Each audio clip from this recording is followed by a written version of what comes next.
வணக்கம். இன்னைக்கு நாம பரிணாம வளர்ச்சியை பத்தின சிந்தனைகள்ல ஒரு முக்கியமான மைல்கல் பத்தி பேச போறோம். Jean Baptiste de Lamarck. அவர் பேரை நீங்க கேள்விப்பட்டிருப்பீங்க. பரிணாம கோட்பாட்டை முதல்ல ஒரு வடிவத்துக்கு கொண்டு வந்தவர்ல இவர் முக்கியமானவர். நீங்க பகிர்ந்துகிட்ட குறிப்புகளை வச்சு லமார்க்கோட அந்த குறிப்பிட்ட கோட்பாட்டை கொஞ்சம் ஆழமா அலசலாம்னு இருக்கோம். என்ன சொல்றீங்க? உள்ள போலாமா? கண்டிப்பா. லமார்க் 1809 அதாவது சார்ல்ஸ் டார்வின் அவரோட புகழ்பெற்ற அந்த உயிரினங்களின் தோற்றம் புக்கை ரிலீஸ் பண்றதுக்கு கரெக்டா 50 வருஷம் முன்னாடி அவரோட பிலாசபி ஜூலாஜிக் அப்படிங்கிற நூல்ல இந்த பரிணாம கருத்துக்களை வெளியிட்டார். ஓ, 50 வருஷம் முன்னாடியா? ஆமா. அப்பெல்லாம் உயிரினங்கள் மாறவே மாறாது, கடவுள் படைச்சபடியே தான் இருக்குன்னு ஒரு வலுவான நம்பிக்கை இருந்துச்சு.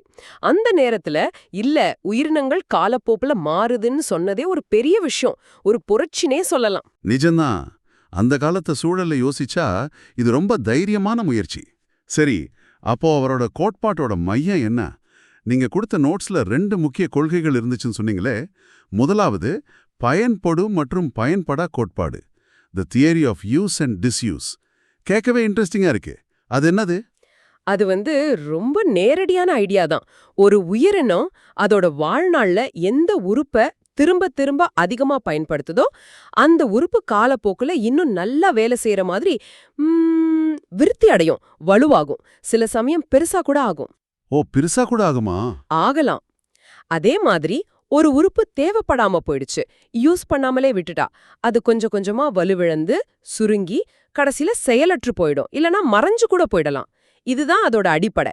இது கிட்டத்தட்ட நம்ம use it or loose it பழமொழி மாதிரி இருக்கே. ஆனா இது அவர் மொத்த உயிரின மாற்றத்துக்கும் சொன்னாருங்கிறது தான் விஷயம்.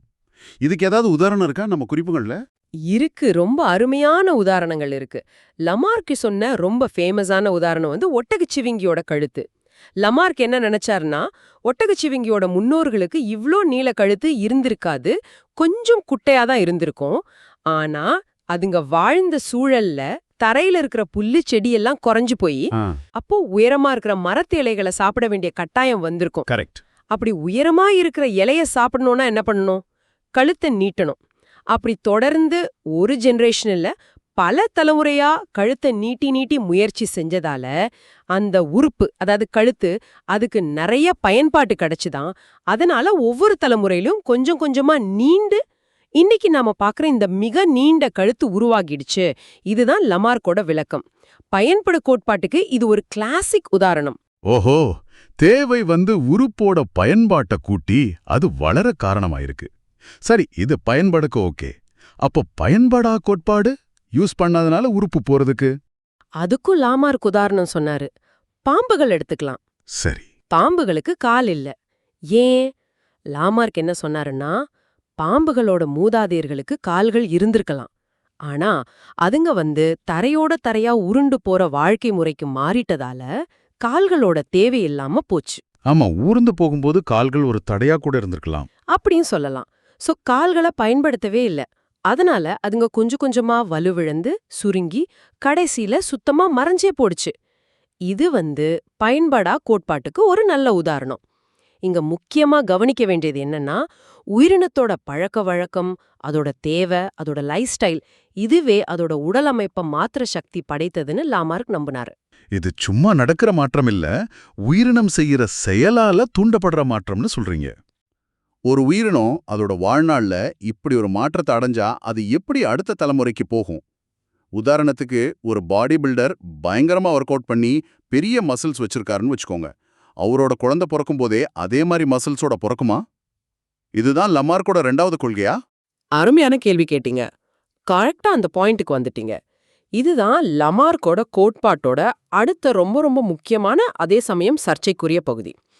நீங்க கேட்ட மாதிரி ஒரு உயிரினம் அதோட வாழ்நாள்ல அடையிற அந்த மாற்றங்கள், அது பயன்பாட்டால வளர்ந்த உறுப்பா இருக்கலாம், இல்ல பயன்படாம சுருங்கின உறுப்பா இருக்கலாம்.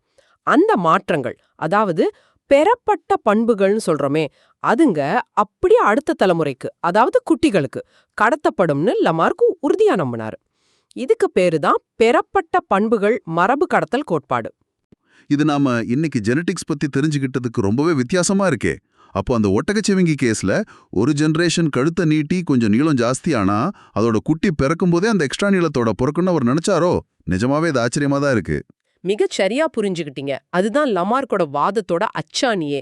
அந்த முதல் தலைமுறை ஒட்டகச்சிவிங்கி தான் வாழ்நாள் முயற்சியால கழுத்துல ஒரு சின்ன அளவு நீளம் கூடியிருந்தா அதோட குட்டி பிறக்கும் போதே அந்த கூடுதல் நீளத்தோட பிறக்கும். அப்புறம் அந்த குட்டியும் வாழ்நாள்ல கழுத்தை நீட்டும், இன்னும் கொஞ்சம் நீளம் கூடும். அந்த நீட்சி அதோட அடுத்த தலைமுறைக்கு போகும். இப்படியே ஸ்டெப் பை ஸ்டெப்பா, ஜெனரேஷன் பை ஜெனரேஷன், தலைமுறை தலைமுறையாக பெறப்பட்ட பண்புகள் சேர்ந்து சேர்ந்து தான் இவ்ளோ நீளமான கழுத்து வந்துச்சுன்னு அவர் சொன்னார். ஓ, புரியுது. அப்போ முதல் கொள்கை ஒரு உயிரினம் எப்படி அதோட வாழ்நாள்ல மாறுதுன்னு சொல்லுது. 2வது கொள்கை அந்த மாற்றம் எப்படி அடுத்த தலைமுறைக்கு பாஸ் ஆகுதுன்னு சொல்லுது. இது ரெண்டும் சேர்ந்தாதான் அவரோட பரிணாம பார்வை முழுமையடையுது. இது ஒரு மாதிரி தொடர்ச்சியான ஒரு குறிக்கோளை நோக்கிய மாற்றம் மாதிரி தெரியுதே.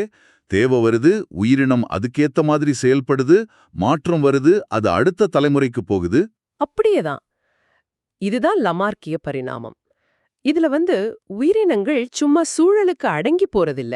அதுங்க சூழலுக்கு ஏத்த மாதிரி தங்கள மாத்திக்க முயற்சி செய்யுது. அந்த முயற்சியோட பலன் அடுத்த தலைமுறைக்கு போகுதுன்னு அவர் பார்த்தார். அதனால இது பரிணாமத்தை ஒரு பாசிட்டிவான ஒரு முன்னேற்ற பாதையா காட்டுச்சு. உயிரினங்கள் தங்களை தானே இம்ப்ரூவ் பண்ணிக்க முயற்சி பண்ற மாதிரி. சரி, இந்த 2 கொள்கைகளையும் சேர்த்து பார்க்கும்போது லமார்க்கோட பங்களிப்புன்னு எதை சொல்லலாம்? அவர் சொன்ன வழிமுறை தப்புன்னு நிரூபிச்சுட்டாலும் ஏன் அவரை பத்தி இன்னைக்கும் பேசுறோம்? இது ரொம்ப முக்கியமான கேள்வி. பாருங்க, லமார்க்கோட மிகப்பெரிய கான்ட்ரிபியூஷன் என்னன்னா, உயிரினங்கள் ஒரே மாதிரி அப்படியே இருக்கறதில்ல, அதுங்க காலப்போக்குல மாறக்கூடியவைங்கிற ஐடியாவை ஒரு முறையான அறிவியல் கோட்பாடா முதல்ல முன்வச்சதுதான். அவர் வாழ்ம காலத்துல ஐரோப்பாவுல குறிப்பா உயிரினங்கள் கடவுளால் படைக்கப்பட்டபடியே இருக்கு, எந்த மாற்றமும் இல்லைன்னு தான் நிறைய பேர் நம்பினாங்க. ஃபிக்சிட்டி ஆஃப் ஸ்பீஷீஸ்னு சொல்வாங்க. அந்த ஆழமா பதிஞ்சிருந்த நம்பிக்கைய லமார்க் நேரடியா சவால் பண்ணார். அதாவது மாற்றம் அப்படிங்கிறது இயற்கையோட ஒரு விதி, ஒரு பகுதிங்கிறத ஒரு சயின்டிஃபிக்கா சொல்ல முயற்சி பண்ணார். ஆமா, அது மட்டும் இல்ல, உயிரினங்கள் வெறுமனே மாறல, அதுங்க வாழ்ற சூழலுக்கு ஏத்த மாதிரி தம்ம தகவமைச்சுக்குது, அடாப்டேஷன் அப்படிங்கிற கருத்தையும் அவர் ரொம்ப அழுத்தமா சொன்னார். ஒட்டகச்சிவிங்கி உயரமான மரத்தை எட்ட கழுத்தை நீட்டுனது, பாம்பு ஊர்ந்து போக காலை இழந்தது, இது எல்லாமே சூழலுக்கு ஏத்த மாதிரி தன்னை மாத்திக்கிறது தானே. இந்த தகவமைதலுக்கு ஒரு வழிமுறையையும் மெக்கானிசமையும் அவர் சொன்னார். அதுதான் அந்த யூஸ்ட் இஷ்யூஸ், அப்புறம் பெறப்பட்ட பண்புகளோட மரபு கடத்தல். சரி, அந்த வழிமுறை தப்புன்னு அப்புறம் தெரிஞ்சது. ஆனா உயிரினங்கள் மாறுது, சூழலுக்கு அடாப்ட் ஆகுதுங்கிற அடிப்படை உண்மைய அறிவியல் உலகத்துக்கு உரக்கச் சொன்னது லமார்க்கோட பெரிய சாதனை. அப்போ டார்வின் வர்றதுக்கு முன்னாடியே பரிணாமம்ங்கிற ஒரு பெரிய ஐடியாவுக்கு ஒரு வடிவம் கொடுக்க ட்ரை பண்ணவர் லமார்க். மிகச்சரியா. டார்வினோட கோட்பாடு, அதாவது இயற்கை தேர்வு, நேச்சுரல் செலெக்ஷன், அது முற்றிலும் வேறு ஒரு மெக்கானிசம் சொன்னது. டார்வின் என்ன சொன்னார்னா, உயிரினங்களுக்குள்ளேயே இயல்பாவே வேறுபாடுகள் இருக்கு. அதுல அந்தந்த சூழ்நிலைக்கு எது ரொம்ப பொருத்தமா இருக்கோ அந்த வேறுபாடு உள்ள உயிரினம் தப்பி பொழைச்சு அதிக குட்டிகளை போடும். அதனால அந்த நல்ல பண்பு அடுத்தடுத்த தலைமுறையில பரவும்னு சொன்னார். இது லமார்க் சொன்ன மாதிரி வாழ்நாள்ல கிடைச்ச பண்பு நேரடியா கடத்தப்படுறதில்ல. பின்னாடி வந்த மரபியல் ஆய்வுகள், குறிப்பா ஆகஸ்ட் வெய்ஸ்மான்னு ஒருத்தர் பண்ண சோதனைகள், லமார்க் சொன்ன மாதிரி பெறப்பட்ட பண்புகள், உடல் செல்கள்ல வர்ற மாற்றம், சொமேட்டிக் சேஞ்சஸ் இனச்செல்கள் வழியா அடுத்த தலைமுறைக்கு போறதில்லைன்னு ரொம்ப வலுவா நிரூபிச்சது. ஆக லமார்க் சொன்ன அந்த வழிமுறை தப்புன்னு கிளியர் ஆயிடுச்சு. ஆனாலும் அவர் சிந்தனையோட தாக்கம் இருக்கத்தான் செஞ்சிருக்கு. குறிப்பா உயிரினங்களுக்கும் அது வாழ்ற சூழலுக்கும் உள்ள அந்த நெருக்கமான ஒரு டைனமிக்கான உறவை அவர் வலியுறுத்தினது ரொம்ப முக்கியம். அப்போ நாம இதுவரைக்கும் பேசின லமார்க்கோட கோட்பாட்டை ரொம்ப சுருக்கமா அதோட முக்கிய அம்சங்களை மட்டும் திரும்ப ஒரு தடவை சொல்ல முடியுமா? ஓ, சொல்லலாமே. லமார்க்கோட பரிணாம கோட்பாடு 2 தூண்கள் மேல நிக்குது.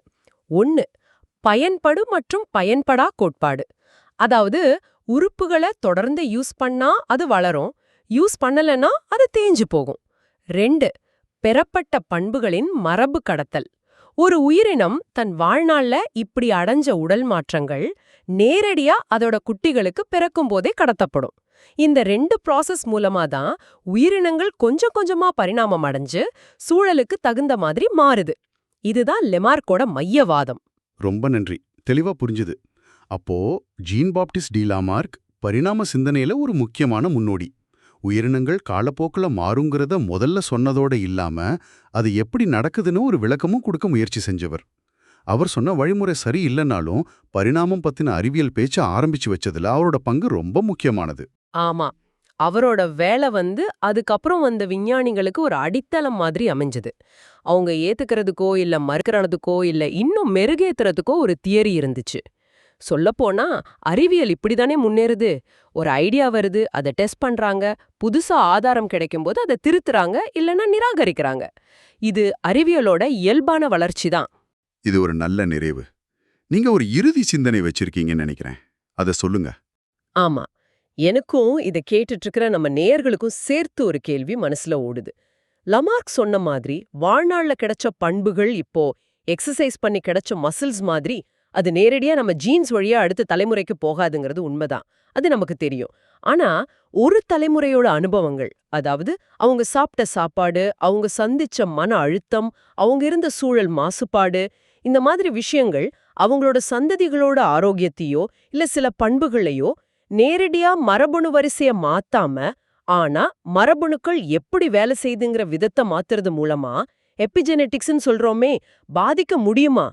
இன்னைக்கு எபிஜெனெட்டிக்ஸ்ங்கிற துறை இது மாதிரி கேள்விகளை தானே ஆராயுது. ஒருவேளை லமார்க்கோட சிந்தனையோட ஒரு சின்ன எதிரொலிய முற்றிலும் வேற ஒரு அறிவியல் புரிதலோட நம்ம இன்னைக்கும் கேக்குறோமோ? இத பத்தி நீங்க என்ன நினைக்கிறீங்க? யோசிச்சு பாருங்க. அறிவியல் கருத்துக்கள் கூட எப்படி காலப்போக்குல பரிணாமம் அடையுதுங்கிறதுக்கு இதுவும் ஒரு சான்று இல்லையா?